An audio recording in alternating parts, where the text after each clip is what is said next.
Baik, selanjutnya ada pengimplikasi analisis investasi antar perusahaan. Analisis dilanjutkan dengan beberapa pertimbangan penting terkait investasi antar perusahaan. Yang pertama ada pengakuan laba perusahaan yang kedua ada investasi modal yang tidak diakui, dan yang ketiga ada provinsi pajak atas laba entitas anak yang tidak dibagikan. Selanjutnya ada kombinasi bisnis. Kombinasi bisnis mengacu pada merger atau akuisisi suatu bisnis. Alasan-alasan ekonomi untuk kombinasi bisnis diantaranya: 1. Memperoleh sumber bahan baku yang berharga. 2. Menjamin sumber daya keuangan atau akses sumber daya baku berharga. 3. Memperkuat manajemen. 4. Meningkatkan berhadapan sumber daya keuangan. 5. Mendorong diversifikasi. 6. Mempercepat untuk masuk efisien operasi. 7. Mencapai skala ekonomi. Dan 8. Memperoleh keuntungan pajak. Selanjutnya ada akuntansi kombinasi bisnis, US GAAP dan juga IFRS mengeluarkan metode akuisisi serupa dengan metode pembelian sebelumnya untuk akuntansi kombinasi. Tujuan utama dari metode ini adalah mengakui harga yang dibayarkan untuk akuisisi pada laporan posisi keuangan. Tujuan ini dicapai melalui 2 langkah berikut. Yang pertama, semua aset berwujud dan tak berwujud dan liabilitas dari perusahaan yang diperoleh diakui sebesar nilai sewajarnya di tanggal akuisisi. Serta 2. Pembedaan antara akuisisi dan nilai wajar aset neto perusahaan yang diakuisisi harus diakui sebagai goodwill. Selanjutnya, laporan keuangan konsolidasi.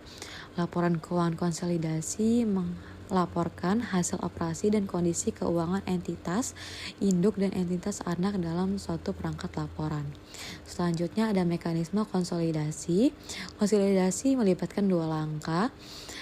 Yang pertama ada agregasi dan eliminasi. Yang pertama, konsolidasian menggabungkan aset, liabilitas, pendapatan, dan beban entitas anak dengan pos-pos terkaitnya dalam laporan keuangan entitas induk. Langkah kedua adalah mengeliminasi transaksi antar perusahaan atau akun resiprokal untuk menghindari perhitungan ganda atau perlakuan laba secara premature. Dan yang selanjutnya ada nilai goodwill. Goodwill yang dicatat dalam proses konsolidasi memiliki manfaat yang tak terbatas sehingga tidak dikenakan amortisasi. Namun pada goodwill diberlakukan pengujian untuk mengetahui ada atau tidaknya penurunan nilai. Permasalahan dalam kombinasi bisnis, pertimbangan kontingensi. Dalam beberapa kombinasi bisnis, pihak-pihak yang terlibat bisa tidak sepakat pada satu harga. Hal ini menyebabkan timbulnya pertimbangan kontingensi, yaitu kesepakatan bahwa uang tambahan akan dibayarkan oleh pembeli kepada penjual jika tujuan kinerja masa depan tercapai melalui penggabungan perusahaan. Selanjutnya, efek derivatif, yang merupakan instrumen keuangan yang nilainya diturunkan dari nilai aset lainnya, kelompok aset, atau variabel ekonomi seperti saham, obligasi, harga komoditas, suku bunga, atau kurs. Namun, derivatif yang dimiliki perusahaan sebagai lindung nilai dapat memberikan risiko yang cukup mengkhawatirkan bagi perusahaan. Selanjutnya adalah utang dalam laporan keuangan konsolidasi. Laporan posisi keuangan konsolidasian tidak membantu dalam menilai margin keselamatan yang dinikmati para kreditor.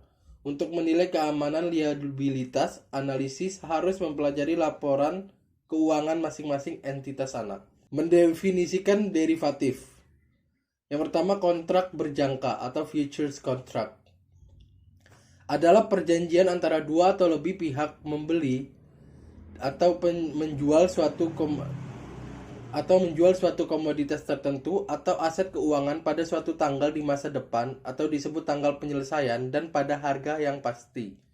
Yang kedua, kontrak swap kontrak. Suatu perjanjian antara dua atau lebih pihak untuk menukar arus kas masa depan. Hal ini biasanya untuk lindung nilai risiko, khususnya risiko suku bunga dan mata uang asing. Yang ketiga ada kontrak opsi atau option contract. Opsi beli atau call option adalah hak untuk membeli efek atau komoditas pada suatu harga spesifik saat atau sebelum tanggal penyelesaian.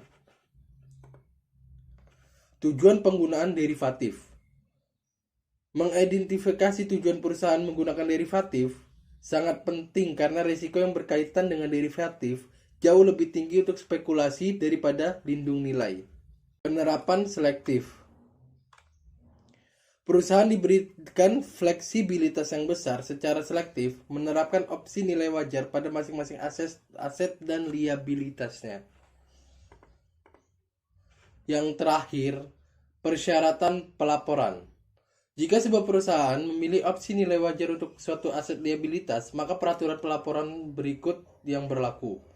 Yang pertama, nilai tercatat aset atau liabilitas pada laporan posisi keuangan akan selalu sebesar nilai wajarnya saat tanggal pengukuran. Semua perubahan pada nilai wajar aset atau liabilitas, termasuk keuntungan atau kerugian yang belum direalisasi, akan dimasukkan ke dalam laba neto. Yang ketiga, cara untuk memasukkan keuntungan atau kerugian yang belum direalisasi menjadi tidak dijelaskan.